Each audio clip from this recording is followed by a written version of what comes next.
Leo has shown that he'll go out there.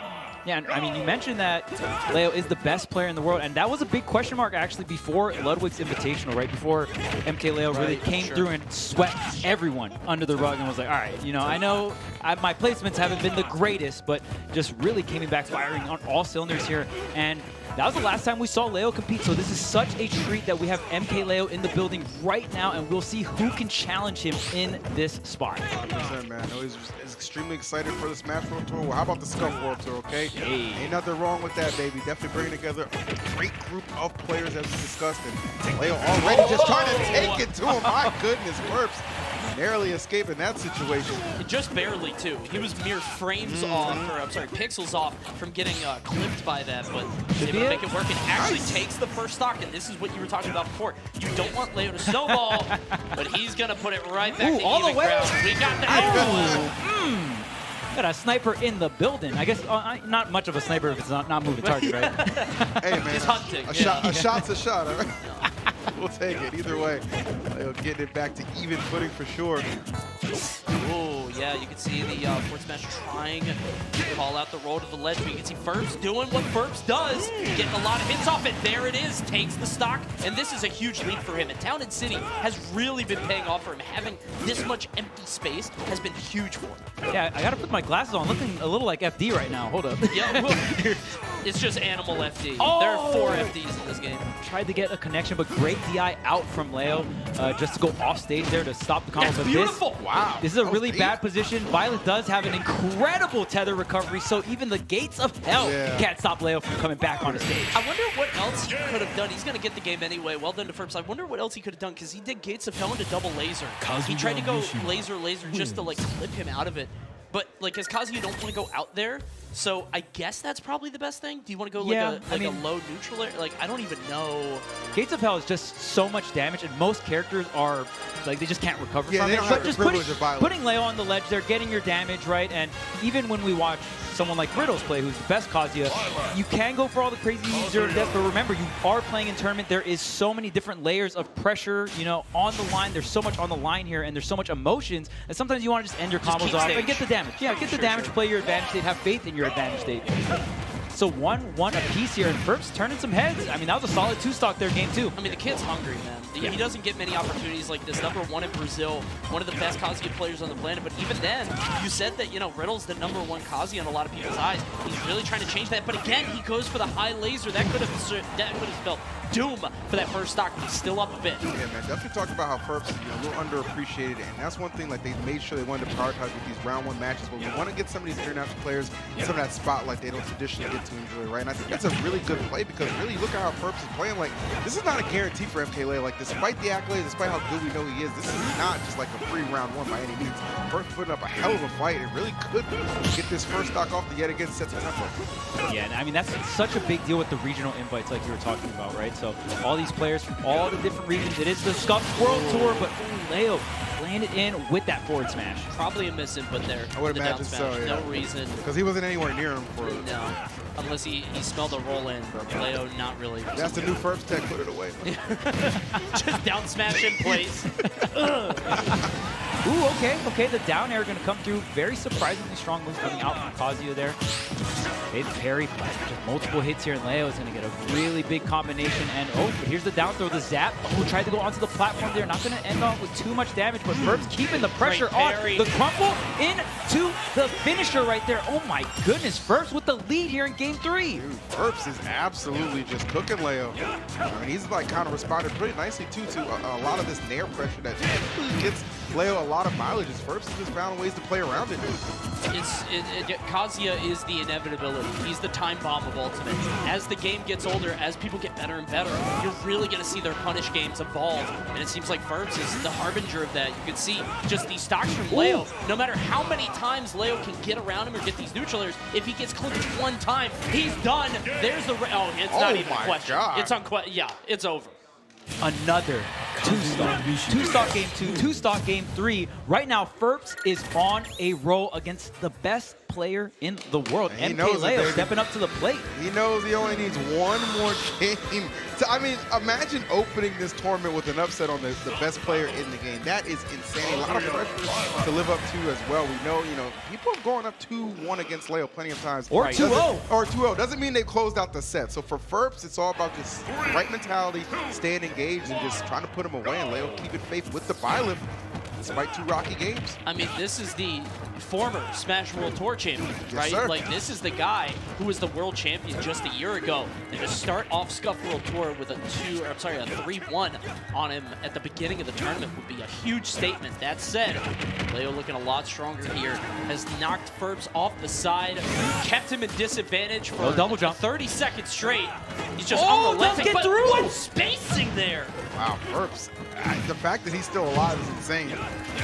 Yeah, I mean, that was such a great recovery. Essentially, you just had the directional air dodge and Ferps weaved it in there and scooped it up. It's even. It's even now. So much damage. Here's the ledge trap here. Tries to get the up special. Not going to connect here. Leo going to fade back. Going to just take this ledge trap. Doesn't get the sweet hit of that forward air.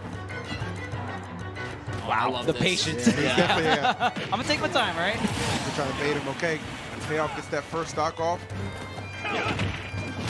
See the neutral air, and again, this is where Ferps is so vulnerable. Okay. He's so vulnerable out here because Leo can just keep it running with the neutral airs and these pokes from the aerials. You can see it here. Ferps cannot get off the right side of the stage. Yeah, he is getting locked down. This is great pressure from Leo.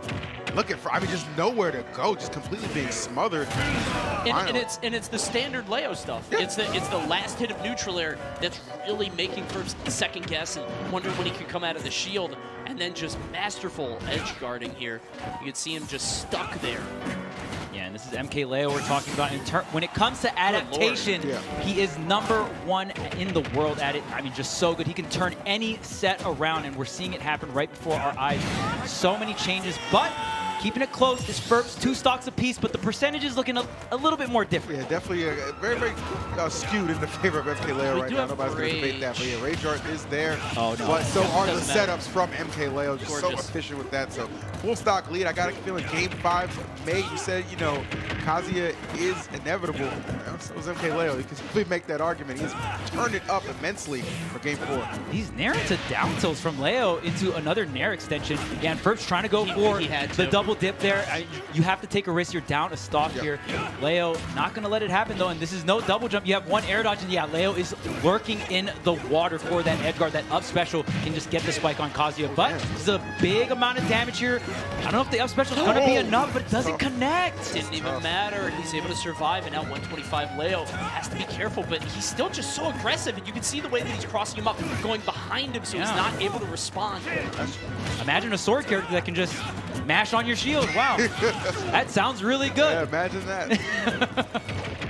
There's another neutral air. Yeah, he's going to be able to tech out, but even still, this is all gravy for Leo, who still has that final stock. But let's not forget, Ferps so efficient at shaving off stock so quickly. If Leo takes 1 hit here, if he gets hit by an up special or something, he might lose this stock, and then eventually, maybe even the game. Yeah, it's not a guarantee just yet. Like, until you see game on the screen, Ferps definitely still very much so in this. Now, this is where he found Sylvia. Found a lot of pressure last time, was on the right side and doing it again. You're not glowing red no more, so the comeback mechanic's gone. And yeah, no jump, no comeback mechanic, no air dodge. That's going to be a game 5 in this You even situation. saw like the 2 games Leo lost. Like, I did notice he was still kind of like smiling and laughing. So I was kind of thinking in the back of my head, okay, he definitely has like a game plan, just needs to execute. I think we just saw it on display right there. Just so much pressure applied to Ferps. And the way he was able to lock down him in so many of those positions where he's trying to get back to the stage, paid off. The games that Leo have won and the games that Ferps have won have looked very similar. Like, in terms of, like, the 2 games Leo won, it's clear lockdown. You're stuck in a bad position for 45 seconds straight. You're taking 120. The games that Ferps have won have been 2 stocks, just domination. I'm wondering what flavor of game we're going to get this next one, because clearly it feels like once one of them gets that lead, they just don't let it go. I feel like the momentum hasn't really swung in terms of inside the games. It's out of the games, you know? It's like Leo From game dominating. to game. Exactly, yeah, but in the games, once somebody gets a lead, they've been riding it all the way. So the first stock is going to be so important here. We got a music pick here. Oh, dang. Love to see those. That's relevant. Oh yeah, that definitely. You know what I matters. mean? You That's gotta very feel relevant. yourself. You gotta feel yourself. What music is playing is a very big deal here, and I mean, I feel like if you're Leo, it's kind of on your turf. You've been in this scenario before, right? There's more pressure on Ferps for sure, right? You're Game 5 against MkLeo. This is your first round. Somewhat expected to lose in terms of seeding, right? So Ferps is the one that has something to prove here. And it's so scary, too, at a tournament like this because you lose immediately and you don't get a break. You don't get the easy matches. I mean, these are the 16 top players on the planet. Yeah. And so if you go into losers, that might be it for you in the next set. So let's see how this one shapes out. And again, Leo just coming out swinging at the start. Ferps has got to get back to center because he can't afford to take 70% on the right. Yeah, this is the exact, and Leo has him exactly where he wants. I mean, the options right now, total domination, and this is where Leo just excels so well. Look at that, 0 to death, forget about it. Ferps, a little premature celebration at the end of that third game. Yeah, that's the thing about Byleth. You get that Earthquake hitbox, that Nair. You see a lot of conversions on stage, but Leo also can convert it off stage into the tipper forward air and steal out the stock. Didn't take any damage. And let me remind you, this isn't just like most invitational style tournaments, right? This isn't groups. We're in bracket right now. When you lose this match, you go to the loser's bracket, and then you only have one more shot after that. So there's a lot on the line here. Yeah, this ain't your typical, you know, round one type of matchup right now. Basically, these players just got floated through Saturday and Friday, right? This is Championship Sunday, championship level play, and Leo obviously considers himself the champion of all of Ultimate, and he is demonstrating it here with a dominant display over Ferps, who's just struggling to get anything going to just convert into his first stock. Leo's just doing so well at playing at mid-range. You can see it. He'll back himself into the corner because he's confident that he can escape out. Oh my, dude, you saw it right there. That was all bait. That was all bait. He actually backed himself into the corner, jumped over him, and baited him to come back in. Because what he's doing is he's staying right outside of Kazuya's range. He's staying at the mid-range, but even long enough to get that down tilt to convert into a kill. But wait a minute. Oh, dude, that grab could be pivotal. What just happened? That was a very not usual Kazuya combo. Very strange, especially to pop out in a Game 5 like that. Wondering if it's another misinput because that could have been huge. Well, we got to give credit to Leo's defensive DI as well, mixing of course, in and out on the electric here. The directional air dodge still going to get caught here. And this is your last stock. You have to get back onto the ground, but Leo just not letting it happen. Yeah, that leg drop feels good to do in the moment, but it's almost like an intrusive thought. Yeah, and ever since that leg drop, dude, because you think in your head, you're like, all right, I got to get back down to the ground. But Leo has thought of that 3 steps ahead. 100%. It's almost like, okay, get down now. And you should know better, but when you're in that position, man, when you're on your last stock against Leo,